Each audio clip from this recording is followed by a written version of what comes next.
এখন জাদুকরদের পক্ষ থেকে তারা বুঝতে পারলো এটা কোনো জাদু নয়, আমাদের উপরে এই জনপদের মধ্যে জাদু দেখানোর মতো কারো সামর্থ্য ছিল না, আমাদের বিপক্ষে অবস্থান নিয়ে জাদু দিয়ে আমাদের উপরে বিজয় লাভ করবে এরকম কোনো লোক ছিল না। নিশ্চয়ই এটা আল্লাহ পাক রব্বুল আলামিনের পক্ষ থেকে রাসূলের মুজিজা, রাসূল যিনি বলতেছেন এটা হলো সত্য কথা। তখন তারা আল্লাহ পাক রব্বুল আলামিন বলতেছেন বাউল কিয়াস সাহারাতু সাজিদিন, আল্লাহু আকবার।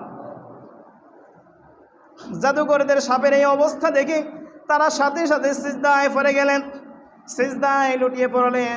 তারা বলতেছেন রব্বি মূসা ওয়া হারুন, আমরা ঈমান আনলাম মূসা এবং হারুনের প্রভুর প্রতি, মূসা এবং হারুনের প্রভুর প্রতি আমরা কি করলাম? বিশ্বাস স্থাপন করলাম।